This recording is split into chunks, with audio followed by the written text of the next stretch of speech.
So let's get to tonight and to our guests. To my far right, Sylvester Mobley, Coded by Kids. Thanks for being here, Sylvester. And immediately next to me is Dr. Heidi Ramirez. You might remember Heidi from her time on the School Reform Commission 12, 13 years ago, and has since... I have no idea anymore. And has since been the chief academic officer at the Memphis and Milwaukee School District, and unbeknownst to me, has been back living in Philadelphia for the last year or two. Let's begin with getting your personal stories.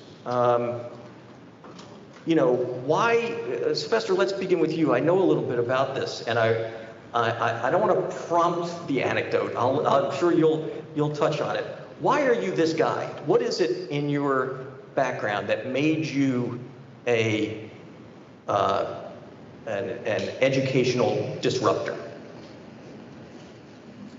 That's a hard question to answer. I mean, I think a part of it is stubborn and in a lot of ways naive. You know, I came into the education space coming from tech, not knowing how difficult some of the challenges were to solve and how ingrained some of the things were. So I came in and looked at the problems and basically said, like, well, how come no one is doing anything about this? How come no one is addressing it? The problem's here, someone needs to address it. It was later on that people were like, well, no one's doing anything about it because it's really hard to solve. It was like, well, it being really hard to solve doesn't mean you don't have to solve it, which is ultimately what I see. Someone once said to me, Sylvester, for better or for worse, you embody the idea of once you recognize there is a problem, you then feel like you have a responsibility to solve the problem. So, you know, I think that's more than anything what drives that I need to innovate in education. Was that someone on a battlefield in Iraq? No, that someone was on my board. But that experience did shape your commitment, didn't it? Well, you know, so for the audience, I've spent 12 years total in the military over 3 branches. So I'm probably one of the only people you'll meet that served in 3 branches in the military. So I graduated high school, started out in the Marine Corps, spent 4 years in the Marines, learned you could re-enlist, didn't have to re-enlist in the same branch, so re-enlisted in the Air Force. And that's how I got into tech. Spent 4 years in the Marines and knew I didn't want to do what I just spent 4 years in the Marines doing. So for those of you that know anything about the Marine Corps, it is not the easiest lifestyle. So when I was enlisting in the Air Force, I just wanted an easy job. And honestly, I didn't know what I wanted to do. The recruiter was showing me different jobs, and one of the jobs she showed me, the guys were honestly out of shape. I started asking questions like, hey, how much time do they spend outdoors? She said, oh, those guys don't go outdoors. I said, okay. Are there times when they're missing meals? Are there times when like they're not sleeping? She's like, oh no, those guys don't do that. They stay in hotels. I was like, oh, good enough. Good enough, I want the job. Had no idea what the job was. The recruiter said, well, it's computer network cryptographic switching systems. Cool. That was literally how I got into tech. And you know, to the credit of the Air Force has one of the best systems that I've seen to this day for taking people who don't have technical backgrounds and preparing them for extremely technical careers. So I'm appreciative of the Air Force. You know, I learned everything from hardware, networking, and that was how I eventually got into software development. And then after 4 years in the Air Force, again, wanted to stay in the military, didn't want to stay where I was, so enlisted in the Pennsylvania Army National Guard and, you know, deployed to Iraq. Each of those experiences lended themselves, you know, in different ways to how I look at things and operate now. Like in the Marine Corps, I learned how to deal with just very miserable situations and persevere. As the Black founder of a nonprofit, you have to be able to just persevere. I had a funder say to me, based on the data for fundraising challenges of Black nonprofit leaders, you started a nonprofit from 0. You should not have been able to do what you've done statistically if I look at the data.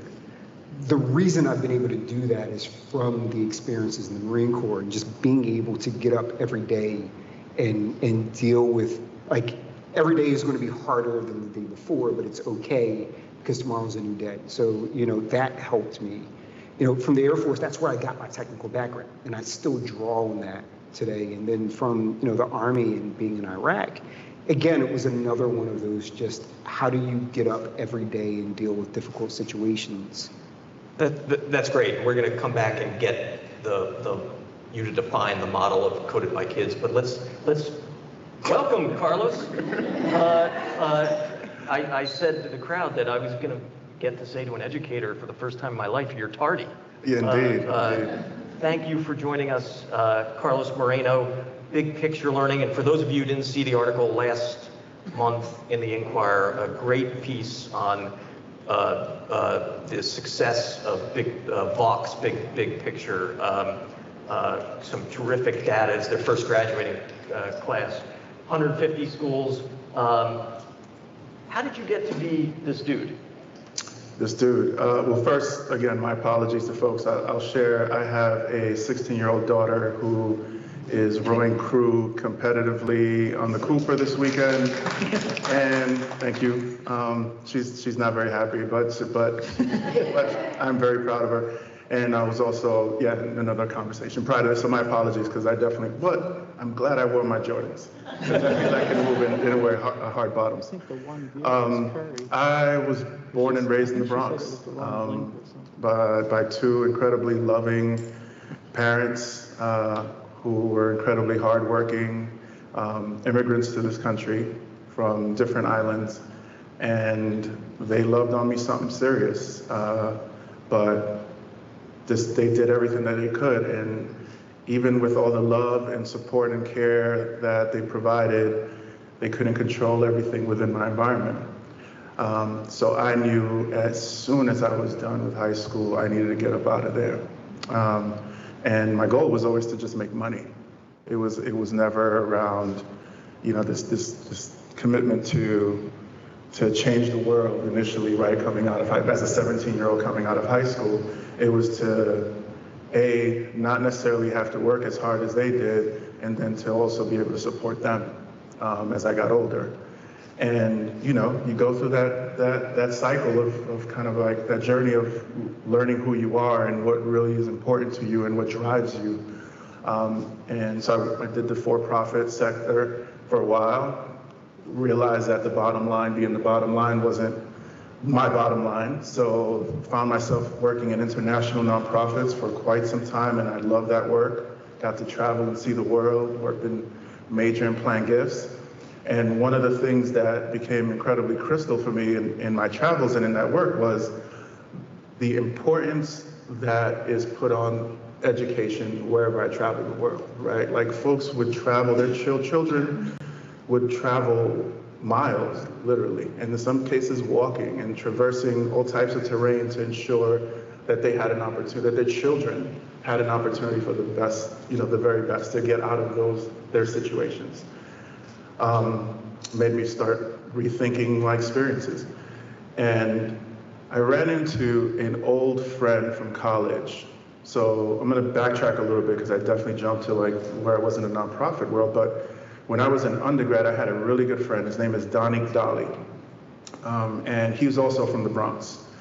And as I was finishing up my undergraduate degree, he was in the master's degree. We met in Providence, of all places, and we used to do community service together. We were both in rivaling fraternities, right? But we'd come together to work together and do community service together. And he was pursuing his master's in teaching.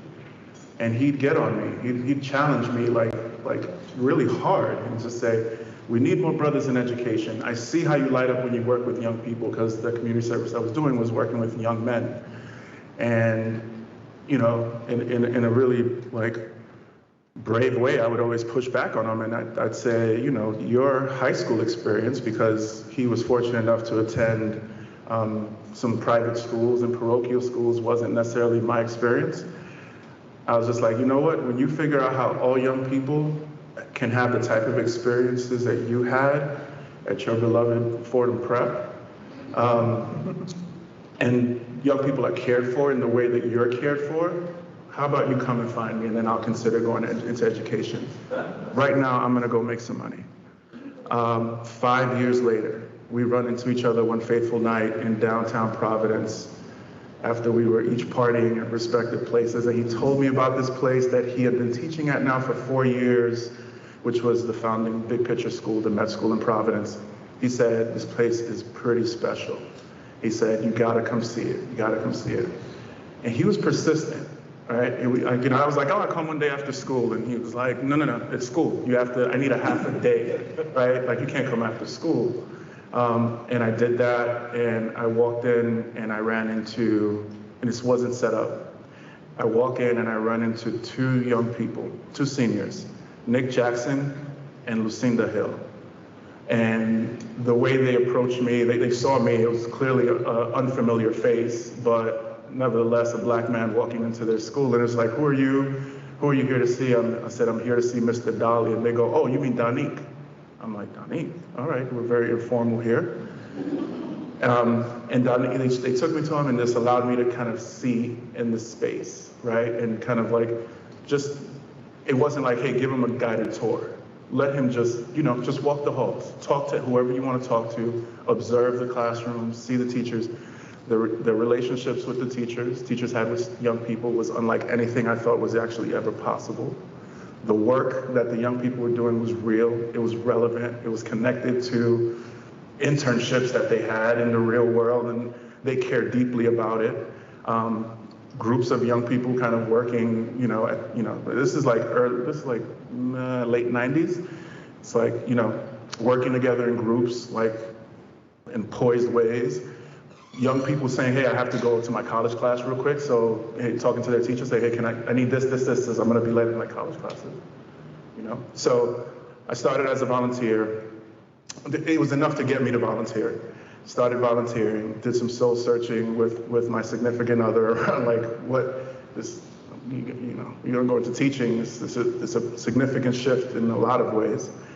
And was very supportive, and a year later after volunteering became a teacher. Later, 4 years after that, became the principal at the Met School in Providence. Shortly after that, became kind of the assistant district director of that system that we have in Rhode Island of 8 schools. 2010 came to work for Big Picture National in New Jersey, where I kind of interfaced with the city of New York and the office of the mayor, Cory Booker, and working with him on matters around education and Newark Public Schools. And my 5th year now is national director. That's the journey though. It was. I love that. And we'll come back to get the model, which I think is really fascinating. But I want to get Heidi, your story, and I will prompt you in one way. I'll see if you say this, and then I'll prompt you. You're going to ask him about my time in the military? No, but you could lead a platoon. I know that. How did you become this accomplished educator who has spoken truth to power throughout her career? Well, first, thank you for that and for having me. The origin story is always the hardest, and you ask it all the time, and I still have no idea. So we did the really condensed version, right, which is statistically. Statistically, I grew up in high poverty, a Head Start kid. I'm actually the 6th of 8 kids, and my siblings like to say I'm the one who pushed us officially below the poverty line, so I'm the first Head Start kid, and 2 more follow. In a single parent family, the daughter of an immigrant, Latina, you take each one of those things, you're not supposed to be whatever. No one told me that. And particularly not my family. My mother, worked her tail off to raise us, 3 jobs. It was like she won the lottery when she got a job on the New York State Thruway, working the night shift, taking the toll booth, taking the toll, giving the ticket, because then you had dental and health insurance. So that was, this is winning, right? And so grew up with a really strong work ethic, clearly, and a sense that you can do things. And I say that because the other piece of who I am is also I'm a Catholic, right? And I say that because you do what you're called to do, And you do it without evidence that it works. You take that leap of faith. And I think that's mostly kind of how I've gotten here, in that I can't tell you that I have a plan to be a district administrator or a school board member, or I see colleagues from Temple, an associate dean, but rather you are in places and you can see an opportunity to have impact and where you are called to serve. And then you are privileged enough to have the ability to do that, right? Like, I can move and be places where I can hopefully make a difference. I've been blessed to get these fancy credentials so people believe things that I say, whether they should or not. So that all kind of rolls up, but it is about, first and foremost, like, I have been blessed by a set of opportunities that somewhere, someone in a book of data would say I shouldn't have, and that have made all the difference in the world for me. You also had a professor at Syracuse. What did he tell you? Well, you're just supposed to make change. Like, that was the course, basically. Bill Copeland, if you're listening, in public affairs at Syracuse, like, the whole course work was always about, you are expected to make change. I am training you to go out there and make a difference. And it's so funny because, you know, now we've done a scholarship in his name and honor, and we were like a kind of, I wouldn't say cult, but I don't know a nicer word for it, of folks who just bought into your purpose in this world is to make it better. And that's, wow, sounds really corny when you say it back. but that's the thing. And so for me, it started off, you know, training to be an art teacher, and then just having a set of experiences present themselves, rolling into policy and research. And as folks know, you know, that rolled, my experiences here at Temple and communities and schools rolled into being on the school board, which rolled into district leadership, which rolled into nonprofit work. And so I've had the good pleasure to have working, you know, a career in urban education from nearly every organizational type. I don't know if it's for better or worse, but I've certainly sort of seen it from all perspectives. Great. I want to leave, I see so many educators here, so I want to make sure that we have plenty of time for your questions. But Sylvester, tell us what Coded by Kids is and what need you were trying to fill. So Coda by Kids is a tech and innovation education organization. Our focus is, and our mission is to prepare underrepresented young people for leadership positions in tech. And within that, there is a hyper focus on preparing underrepresented young people to start venture capital-backed startups. And I'll kind of go into why. And I'll start with underrepresented. People will often ask, do you focus on underserved kids? Do you focus on income? And my answer is no. We focus on underrepresentation. And part of the reason why is focusing on income alone doesn't account for the role that things like race and gender play in the outcomes of a young person. As an example, 41% of Black males who grew up rich will end up either lower middle class or poor in terms of their outcome. So they're not ending up that way because they were poor, they're ending up that way because of the role that race plays. If you focus solely on income, you're only helping them when they become poor. You're not helping them to stay where they are or move forward. So we focus on underrepresentation. The second part is leadership positions in tech. When we start talking about Black and brown kids, there's often a default to employment. There are tons of workforce development organizations that focus on Black and brown kids. There's tons of programs that focus on skill training. In my opinion, setting the bar at employment is a pretty low bar to set. And someone once said to me, not all of your kids are going to be CEOs and CTOs. And my response was, you're absolutely right. However, there's always a distribution for where people fall based on where you set the bar. So if I set the bar at founders of venture capital-backed startups, if I set the bar at becoming CEOs and CTOs, and I fail, what happens? My kids end up as VP of product somewhere or director of engineering? If you set the bar at employment and fail, your failure looks very different than mine. So, you know, we believe in how do you set the bar as high as possible? And that's what you work to, and that's where you expect the young people that you're working with to rise to. And, you know, everything that we do is geared towards how do we do that. So, you know, we function in a lot of ways almost like youth sports. I didn't look to traditional education as the model for Coded by Kids when I started it. And I didn't look to traditional education because I feel like traditional education has a pretty poor track record of, positive long-term outcomes with Black and brown young people. I actually looked to European youth soccer academies. Sports has a very good track record of producing positive long-term outcomes. And I structured Coded by Kids on that long-term progressive developmental model. So we're not like a 2-week or 3-week workshop organization. We look for kids to stay over the course of multiple years and function the same way a sports league would function, where over the course of multiple years, they're developing, they're moving forward, things are progressively getting more rigorous. So that's kind of how we look at the world that we operate in and how we approach things. I love that. Carlos, big picture. Tell us about the model. I love this model, sort of the holistic child, and also the way that you particularly center your story and your students' stories. You have a great line, I'll butcher it, but it's something about like vulnerability is pedagogy. Good pedagogy. So tell us about this unique model.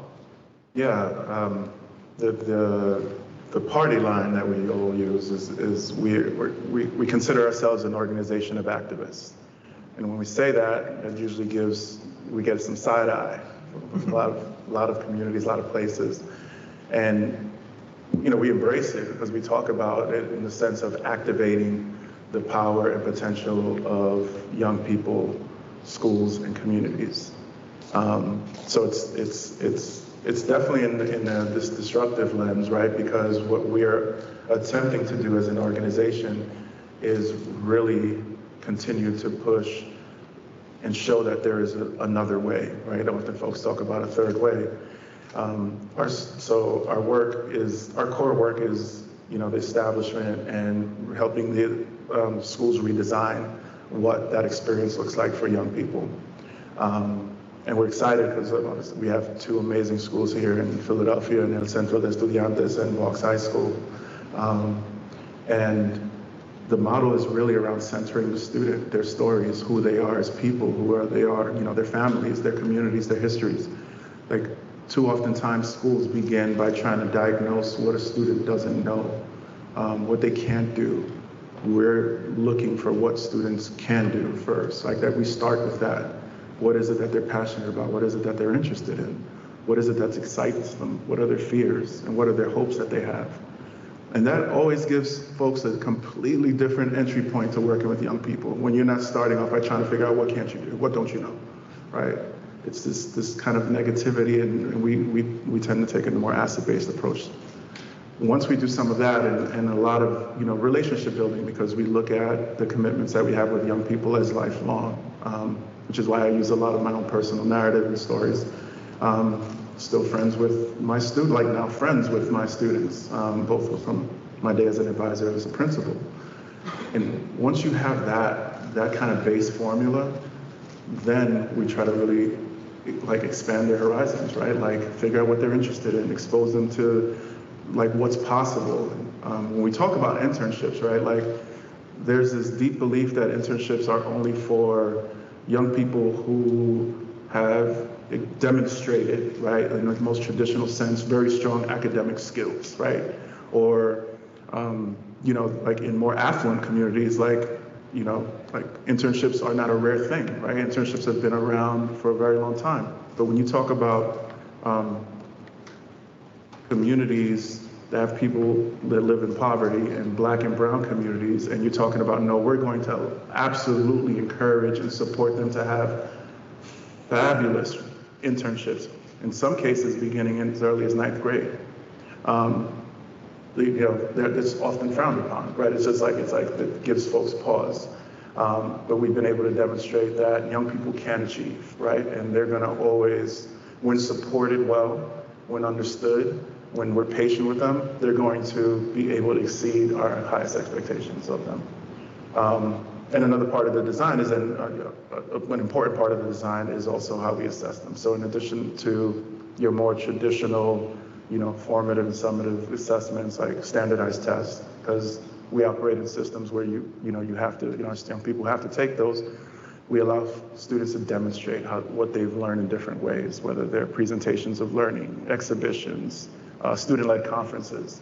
But just, again, censoring young people in a different way that historically they haven't been accustomed to being censored. On the internship front, your internships are often during the day. It's like work day. These aren't after school. They're not. They're not. Yeah, no. And for us, it's for the educators and education leaders in the room, like we know, like you can tell a lot about a school's priorities by looking at the schedule, right? Right. So if you got triple blocks of math, we know what your emphasis is, right? But when you design a school schedule that allows for that, right, and it could be an elongated schedule. There's still ways to get whatever it is that, provide students what it is that they need and also build in that robust learning outside of the school walls. That's great. Heidi, 6 years ago when I first met and interviewed Sylvester, I said to him, well, this sounds great. Have you talked to the school district about doing this and scaling it? And and he told me at the time, I'm not saying anything out of school because this was on the record then, he said, I had some conversations, but I am just washing my hands of the district doing anything along these lines in the way that it needs to be done. As someone who's run the academic side successfly of two... That wasn't a setup or anything.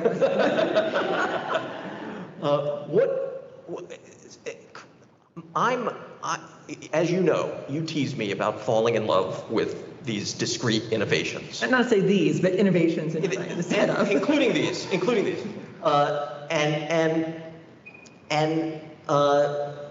It's a very simple response I have, which is, if these things work, why isn't that the district? So tell me, enlighten me why districts can't widen the aperture of their lens for this kind of education. That's like a 4-part question. I'm sorry. So, I'm sorry. Whoever's got the card that says quiet, just let me know where you are, and I'll try to help. So first, the point about innovation, right? I have been in this work 20 plus years. I have heard people called innovators and disruptors, and this is the model, and we're going to pay for it, and we'll give it to you, and it's the best thing.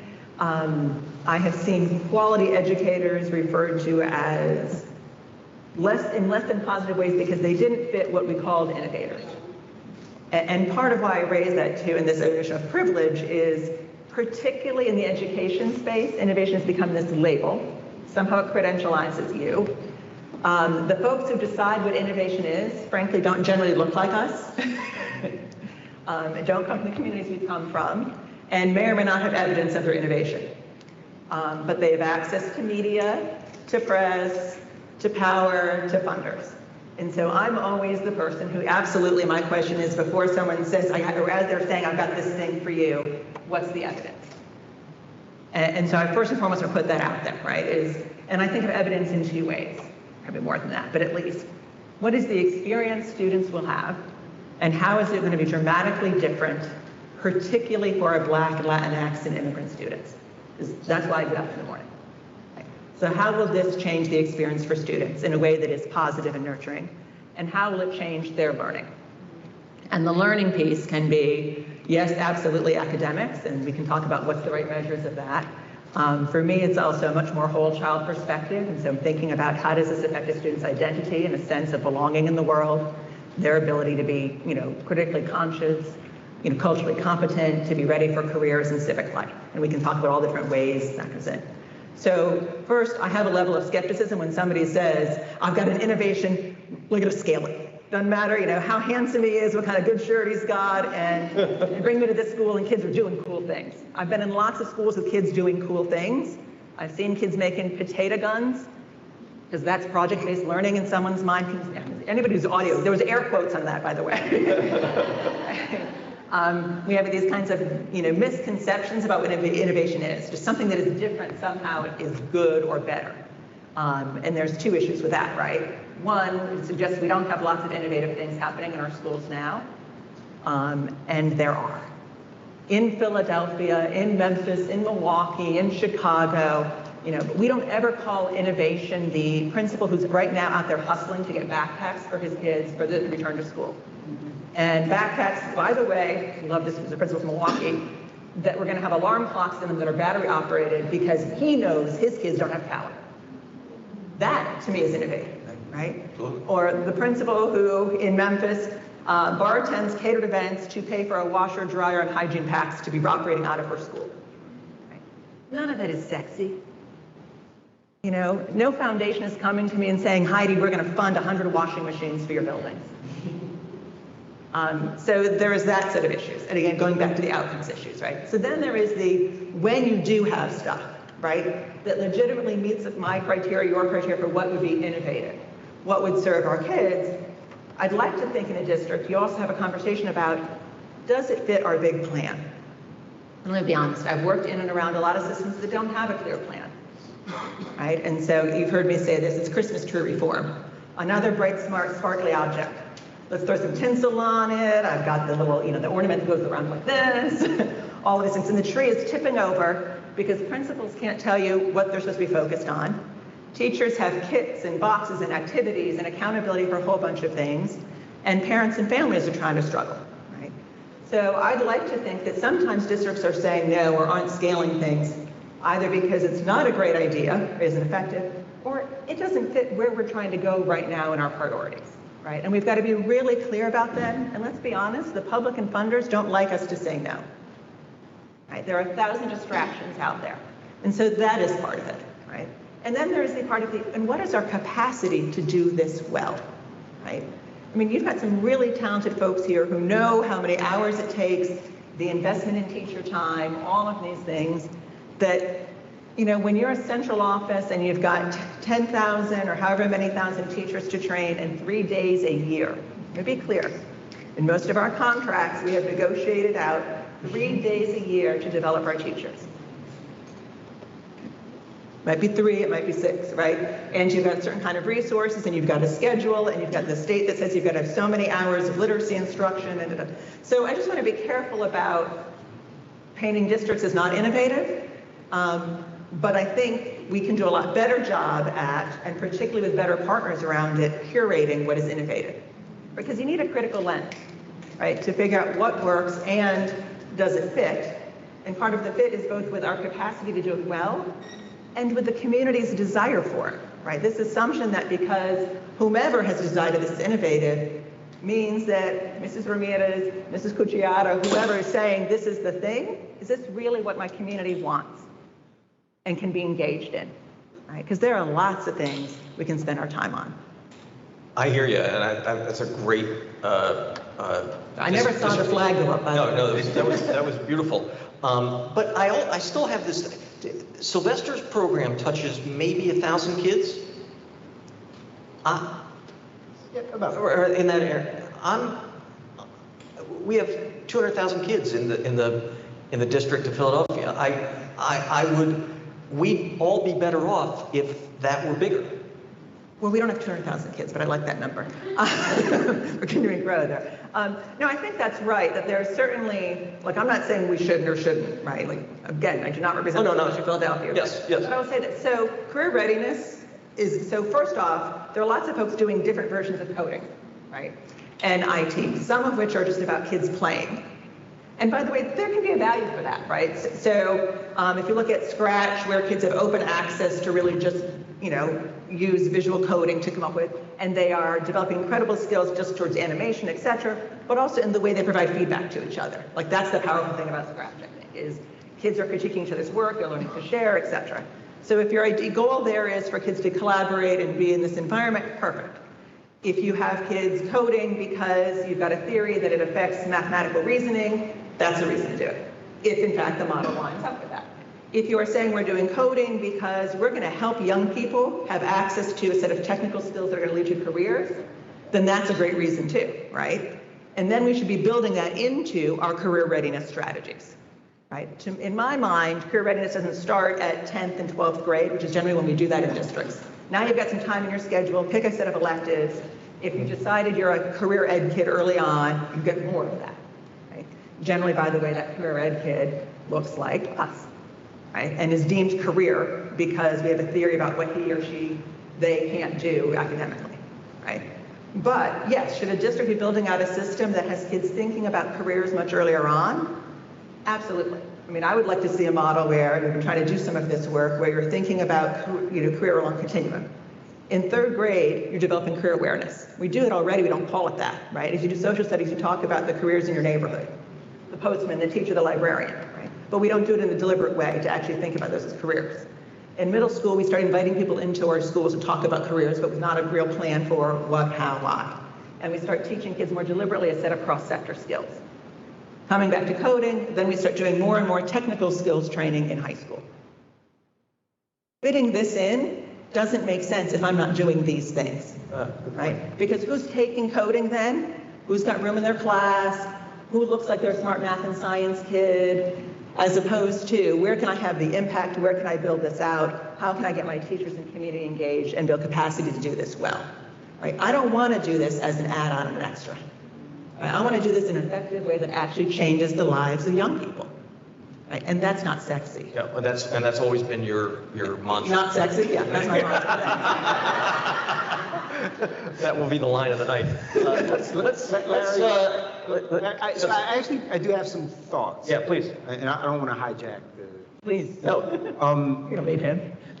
So everything that was said, I think, is absolutely right. And we're a learning organization. I am a learning leader. One of the things that I can say in terms of what I know now that I didn't understand 6 years ago when we talked was there are tons of organizations coming to the district saying, hey, we have this great thing.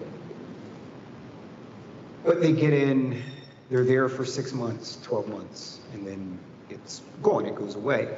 We actually have a really good relationship with the district now. We do a lot of stuff together. A part of it was the district needed to see that we weren't going away. They needed to see that we had a real commitment to the young people. And there were adjustments we had to make on our end to fit in with the district. There were also things that we had to recognize as an organization. There's often a conversation about scale. And people often get into these things about this organization is serving 10,000 people. This organization is serving 100,000 kids. And the question I ask now is, okay, well, tell me about the long-term outcomes. When you really dig into the long-term outcomes of a lot of educational programs and organizations that tout these huge numbers, the reality is they don't have great long-term outcomes. So you're saying we've reached 100,000 kids, and it's so what? What happened to those 100,000 kids? We had to be honest with ourselves and accept the fact that if we were going to focus on really good, high-impact, long-term outcomes, we were never going to be the organization that's going to scale to 100,000 people. And a part of it was accepting that, being okay with that, and then being able to work with partners like the district on, okay, well, what does that look like? If we're going to be the organization that's not going to say we've reached 100,000 people. But I think this is a great point that scale and impact are not synonymous. Yes. Right. That's a great point. And I think, it's like you said, your students, right, it's playing to your strengths. A lot of what you're able to deliver, the kind of expert faculty you have, school districts have another set of constraints which don't always make this work easier or scalable, right? And so sometimes part of the scaling and innovation or figuring out how to get greatest impact is figuring out how to work with a partner outside the school day or in different ways. And I think we've got to be open to that, particularly if we're going to start thinking about education really as a community endeavor, right? If we're really going to start to say the education of our children is all of our responsibility in a neighborhood piece, and then what does that look like? And I think there are lots of opportunities to leverage expertise that may not have to be about, it's got to be on the schedule to make it work. Great point. Do you have any thoughts on this? I do. Happy to. The point around longitudinal results is really important, and one that for us is one that's allowed us to kind of grow in the way that we have. And initially, even the genesis of Big Picture wasn't necessarily to be this huge organization with 150 schools and working worldwide. It was to impact policy and practice, first really focused in the state of Rhode Island and then a little bit more broadly. And then it became, well, we need proof points to be able to do that. So, and then 25 years later, there's still a lot of folks that ask, but like, oh, you've been around 25 years, how come you only have 75 schools in your network? Like, because we've had to make some very hard decisions, right? In terms of, to your point, like appropriateness, readiness, like alignment. What are the appropriate conditions to actually be successful? The goal is not to start and stop. And it's just, which is why we're excited about like even the establishment of like Big Picture Philadelphia as a like its own entity that supports, that does that work, and it's like locally based. And that's actually developed to be part of our new kind of like design and model and our strategy, I think, moving into places as not just being this organization that operates at 30,000 feet, but really locally based and in communities. So especially places where you have incredible talent and dedicated people. That's great. Let's get some questions from you guys. We have our interns with mics. I'm sure there's some, in such a smart room, there's a lot of, here we go. Yes, sir. He said smart, your hand went right up. Oh, great. So somebody mentioned literacy instruction, right? And if you think the fact that there's 13%, I think it is, of Pennsylvanians adults who lack basic literacy skills, and that percentage is higher for Philadelphia, I think it's over 22%. And if you look at the number of adults in Pennsylvania who are 18 and older, consider them, that's a population of about, let's round it, about 9 million. So if you take 13% times 9 million and 22% times 9 million, right? How do you use, or what are your thoughts on how do you use innovation to address that problem? Because you can't get to what's my career going to be and how I'm going to develop if I don't have the basic literacy skills. Long-winded question, but very interested in your thoughts. Well, I'm not going to check your math. Let me focus on it a little bit more. I know you're asking about the adult side, but I'll be honest, I know more about early literacy and the K-12 space. And so usually I'll just pretend like I know stuff, but I won't do that tonight. This is the other part of the debate we were having about innovation. Saying like, literacy is one of these areas where we know a lot. I was in the U.S. Department of Education under Clinton, so however many years ago that was, when they first released the Preventing Reading Difficulties in Young Children that was the synthesis of all there ever was known in really high quality science of reading. And I still have a copy highlighted, I probably got signed by all those old guys someplace, right? And that was like the first in a series of really good meta-analyses around what we know about how language is developed and how literacy is developed. And we still don't teach that way. We still teach literacy the ways we were always taught, right? And Larry was laughing at me the other day when I was saying, like, we spent all this time naming, singing the alphabet song. Like, I don't know, that has no relationship very little relationship to literacy, right? What matters is what sound that letter makes, right? Not what you call it. There's no quiz ever, right? And there are and we know some things about what sequence makes more sense to teach certain letters and sounds, and we don't do it. And someone over here was looking like, why not? Yeah, I can hear you. I can say it, right? Yes, there are challenges in our schools of education. There are challenges with our current teachers and leaders. There is, a cultural shift that has to happen. But I guess that to me is why I'm like, innovation makes me nervous when we know an awful lot right now we could do. But let me be clear. To do that work at scale right now with the teachers we have, who have not been trained with a deep appreciation and understanding of the science of language and literacy development, means we have to invest a lot of time in developing them, right? And the leaders who support them and provide feedback to them.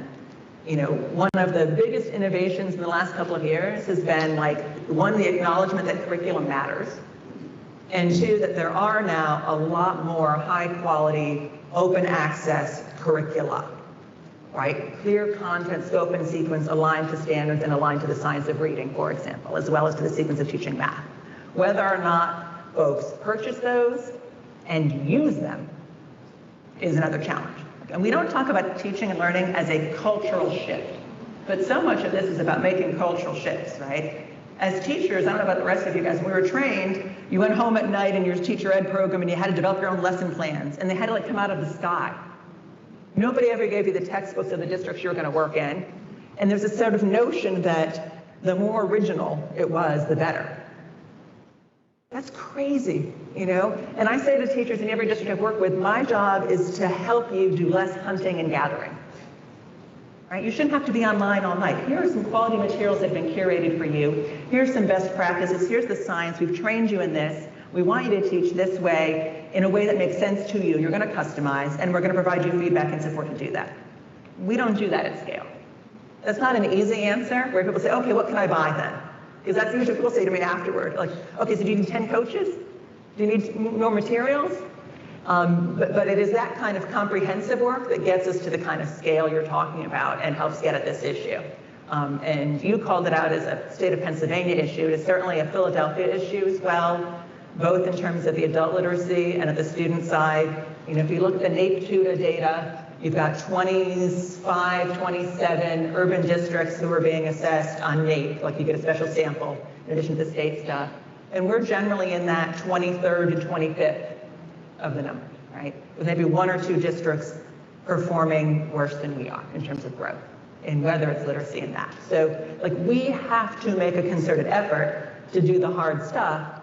And frankly, when you're trying to do that kind of stuff, some districts are going to say, I can't do coding yet. I don't like that. I want to be really clear. And your point about basic skills, now you're going to cut me off, and you should. But I think this is what happens then, too, is districts make decisions, oh, I can't do these 3 things at once. And oftentimes, part of the decision-making, whether it's in classrooms or central office, is that I do the basics first.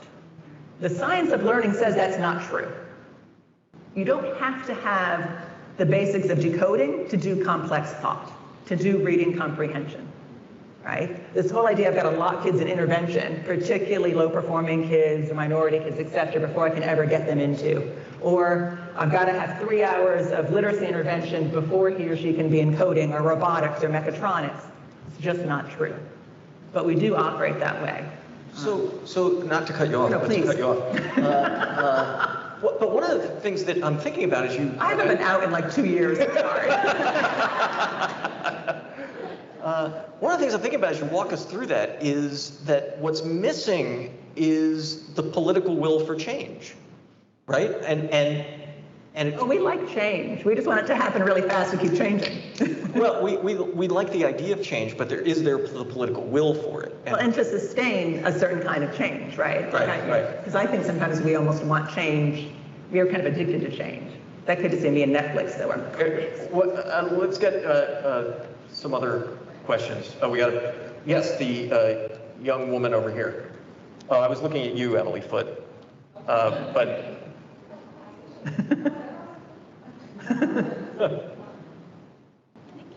So on that note, with the political change, there was a lot of commentary around whole child and career and college readiness and different indicators of post-secondary success.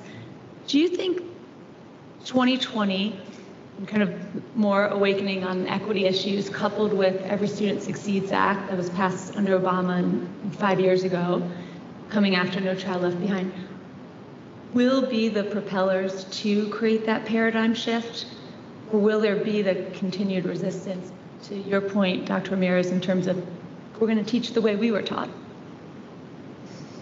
Who wants to take that one? Yeah, I'd be more than happy to jump into that. I mean, because I do think, Emily, your question is tied in some ways to the first question, because from what I've seen, a lot of it isn't about what's being taught, how's it being taught. Like, those are certainly the issues, but it's not innovation or a lack of innovation.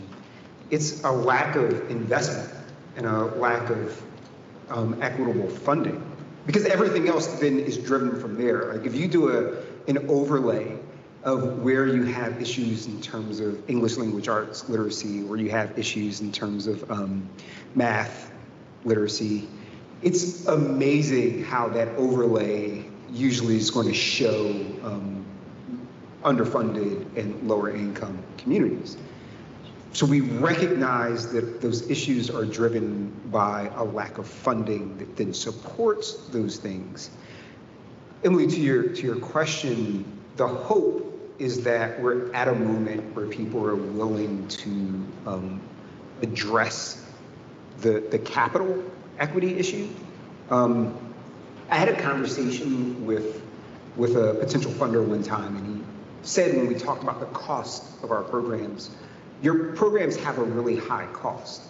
And my response was, well, why do we always say it has a high cost when we're talking about Black and brown children? And I asked him where his kids went to school. And when he told me his kids go to a really expensive private school. So my response was, you obviously understand the relationship between cost and quality of education. Why does cost become a problem now when we talk about Black and brown kids? The hope is 2020 is a moment where people are accepting of we need to actually invest in this. Because if we're truly investing, and I mean investing money, let me be clear, because in education and in nonprofit, people talk about investing in different ways. I mean money. A lot of the problems we're trying to address aren't innovation issues. They're problems that are the result of an intentional, let me be clear, an intentional disinvestment in school districts, in school systems.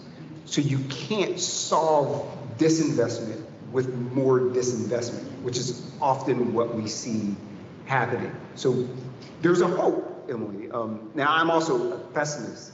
So I'm while there's a hope, the reality is we've seen moments like this. You know, I think that historically, maybe we lose sight of the fact that there have been moments where issues around equity in school districts and race and gender and things like that have been brought to the forefront.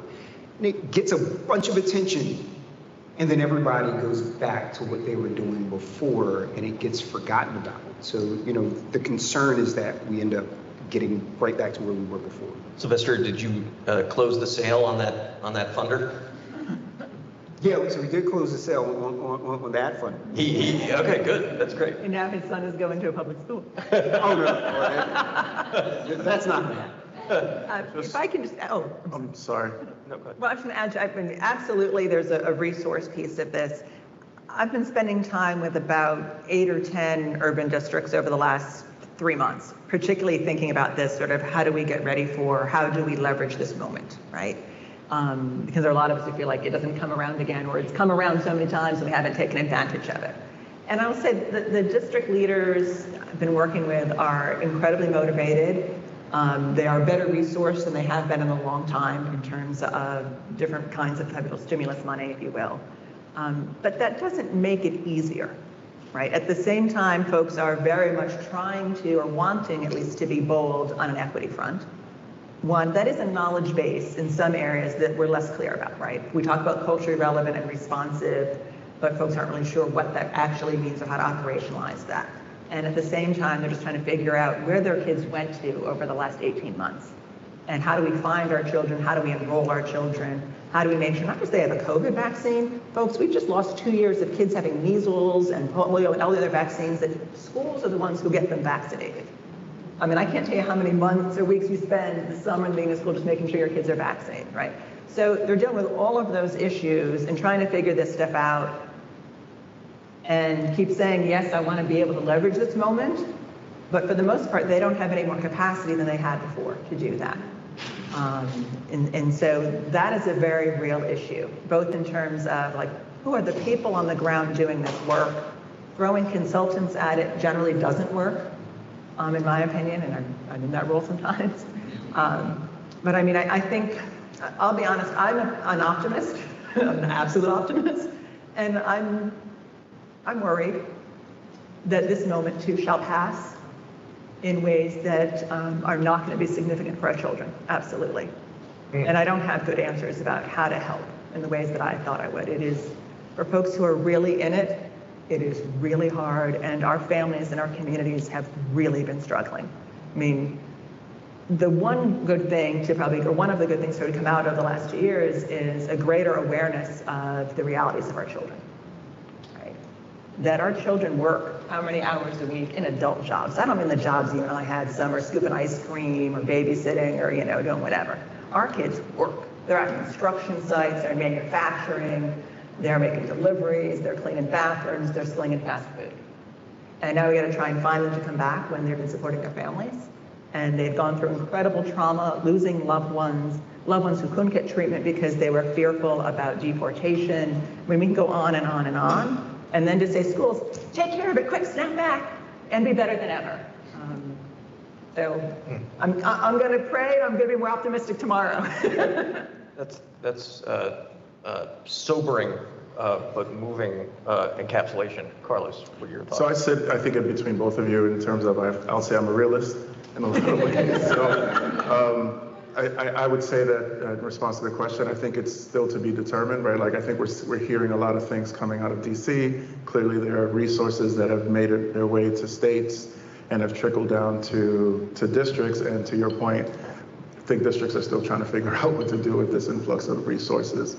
And it's clear in the conversations I'm having that there's this goodwill, there's this intent, and there's still a super high level of disengagement where a lot of young people are like, what are you going to offer me now to come back after I've had this experience? Like for some young people, it's like, absolutely, get me back in school, get me back in communities. But for a lot of young people where schools were like traumatic spaces, right? And they didn't feel welcome, they didn't feel like they were being well served, and now they're being asked to return. That's a lot of the conversations I know that systems and schools are having. They're like, we couldn't keep track of our kids when they were at home, and now we can't get them back. And what is it that we're going to do differently to be able to ensure that we're listening, we're serving them well, and we're supporting them and lifting them up in the ways that we're supposed to. And Carlos, what is implicit in each of your models is this rigor, relevance, relationships. You've been that has reading. not, I didn't make that up, but I like Been doing some right, I mean, but that is, and when we do that work, I believe our kids will come back. But I think there are a lot more traditional schools who haven't figured out how to do that, right? And that is the challenge. Kids are saying, like, if you ain't got that, right? The old systems of compliance and control, particularly that were exercised on males of color, like, our kids have just spent the last 2 years learning, celebrating resistance as a way to survive. You think you're going to come back and sit down and wait to be permission to use the restroom? Which, by the way, we don't do in suburban schools. They get to just go. That's a great point. Right? But I mean, I think our schools, when we say have to rethink, it's rethink how we get kids to school, how we treat them when they're at school. I think your expression before is how we love on them, right? In ways that as educators, we were taught not to smile, particularly in urban contexts. And so I think there's a lot of work here. Yeah.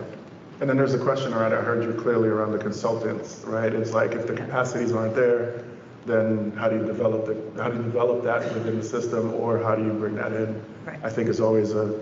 That's right. I mean, I'm not saying there are roles for consultants, but I think that I do worry folks have a lot of money quickly and are trying to figure, and a timeline to spend it, right? So what are the things you can buy fast, and how do you buy capacity? And Carlos has experience with the consultants from the time in New Jersey. I don't want to bring up any Thank you for not, because this is being recorded. So. That's right. We're going to change the voice. Just read the prize. Read the prize by Dale Russakoff. Great book. So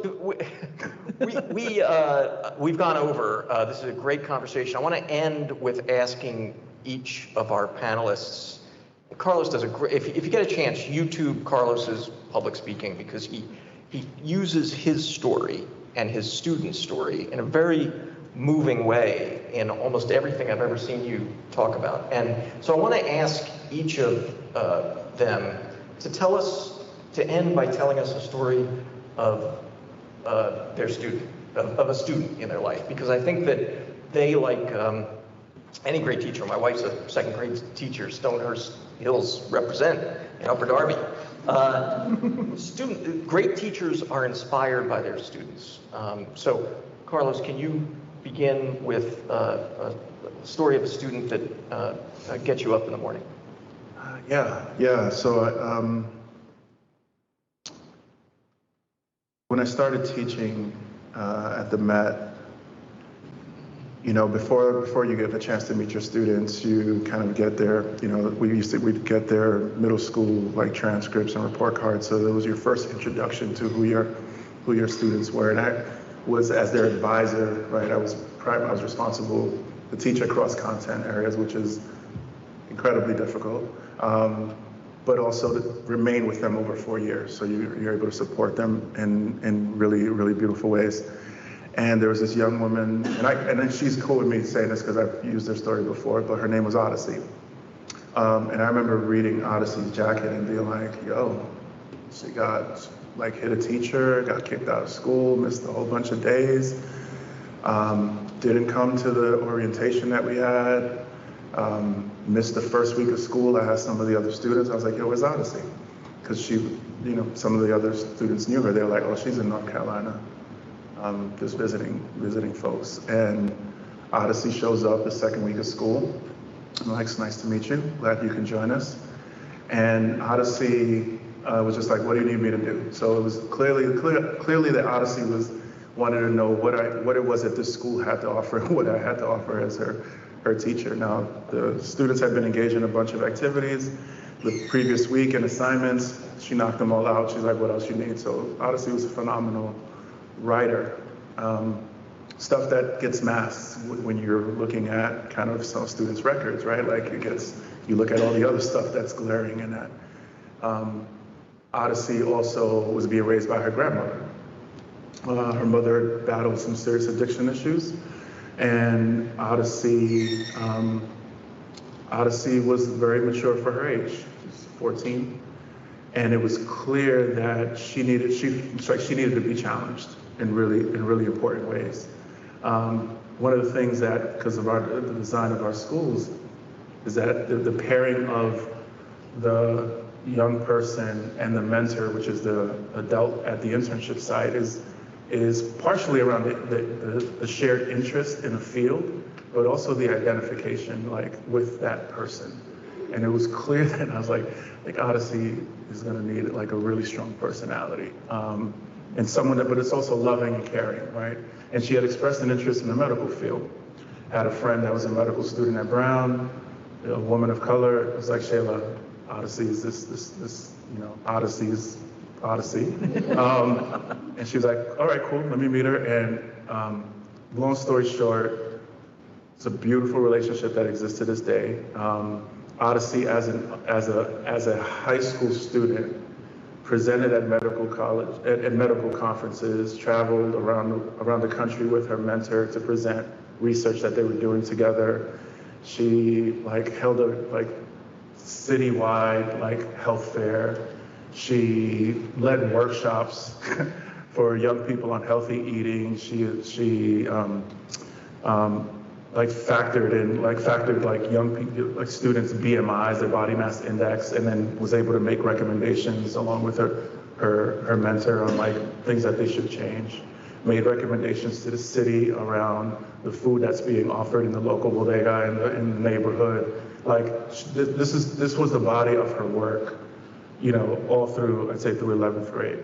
Right now she's a nurse practitioner. She's a loving wife and a mother of two, and still connected. And Odyssey's, she's an incredible human, great person.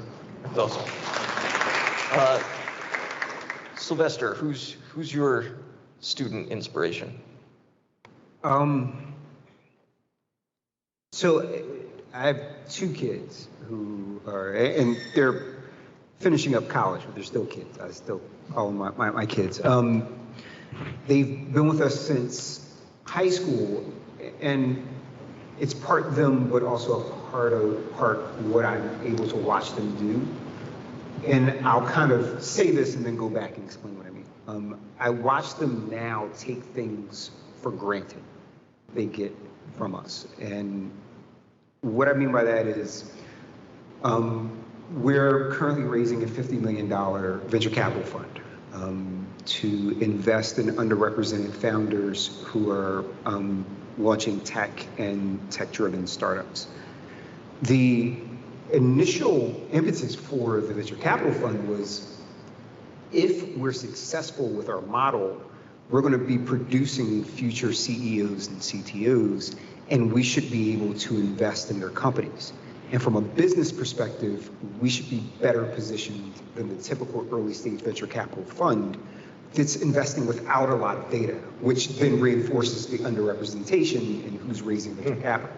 You know, often it's, what school did you go to? You know, are you a white dude who has a nice deck? Can you say the right things?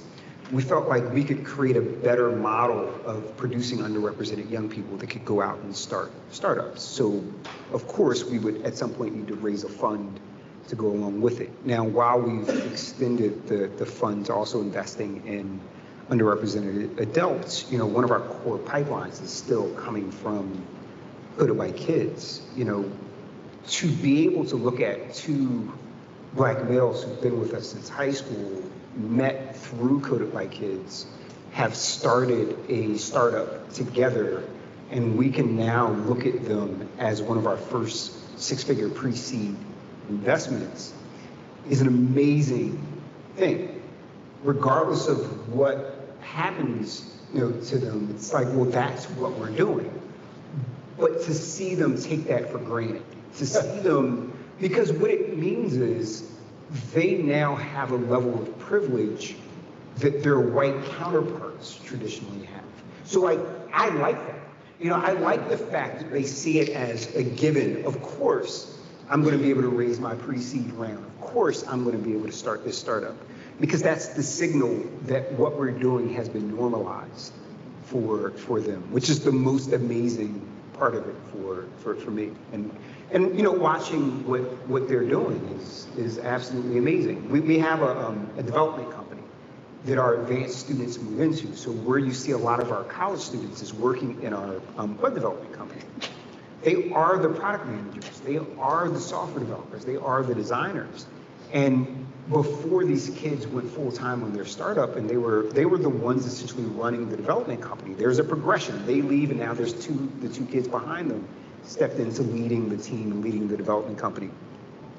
To have two college kids and have real conversations about how do you conduct performance evaluations on your team, to go through like, hey, have you been doing your one-on-ones with your team members? You know, how are you assessing their performance? Like, to be able to sit with two college students and have real conversations about that, to watch two college students doing hiring and recruiting, and for me to say like, man, I think you guys are vetting harder than I would have. Like, I don't know if you're gonna be able to hire anyone the way you're screening people out, but it's amazing to watch that. So, you know, that's what keeps me going, being able to watch that and watch it happen over and over. That's great. I love the twist of privilege. That's a fascinating thought. Heidi, you'll talk about whatever you want to, but if I could have a point of privilege, can you also talk about the kid with the cello? Yes. You once told me this story. Yes. Gosh, I gotta stop telling you things. They come back to haunt you. First, I just want to acknowledge, I think, it was really great about what both Carlos and Sylvester said was the outcomes weren't just a test score or a graduation rate, right? Or even, you know, a good income, right? I mean, your language, this is a great human being and a mom. And these are folks who have social capital and ambition and dreams they would not have had otherwise. I don't want to lose that when we think about this space. Yes, I can tell you, I had mentioned the other day the idea of just how resilient our children are, how incredibly resilient. And I was talking about years ago being at like the all-county or all-district orchestra. You know, they did the Kimmel, and our kids come out, and they've got, you know, the violins and their cellos.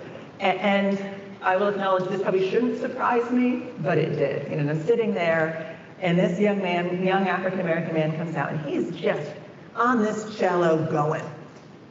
And, just phenomenal. And all I could think of is, what does it take for a black kid in Philly to be a superstar cellist? I mean, did anybody listen to cello? Okay. And how much, cello music, I would recall that, right? Did you listen to as a kid, right? So, you're not privileged in any way of sort of prior access for the most part, just as young kids, kids in cities, et cetera, right? Or, not necessarily middle class, whatever. And so this young person has got to have developed this love for this, where he's going to cart the cello around for years, to lessons, to school, on the bus, walking the blocks, from the bus to whatever, to play the cello. And I was thinking, I mentioned that the other day when we were talking, and I was thinking as well about him the other day when I saw the article in the Inquirer about the rollout of summer school here in Philly. And there was a young lady there, her name is Lisette Rosario, a high school student who goes to one high school, was assigned to another high school for summer school, got there, waited hours to find out that's not your summer school site, went another in the 90-some degrees heat. And I kept thinking, when I think of our kids, it is this incredible resilience, whether you're lugging a cello or running around in 95-degree heat trying to find your summer school placement.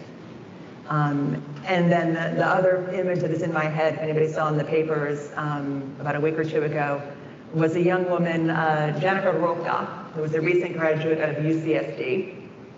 And when she graduated, she put on her cap and gown and went back into the Central Valley fields where she had picked fruit and vegetables with her family throughout high school. These are our young people. They are incredibly resilient, and they get it done. Imagine what they would do if we stopped putting up all these obstacles. And that's what I think about. That's why I get up. All right, I'm feeling good again. Thank you. Well, and so are all of us, I think. So thank you all so much for coming out. Thank this great panel. Thank you. We'll see you August 3rd. And the bar upstairs is open if anyone needs a drink.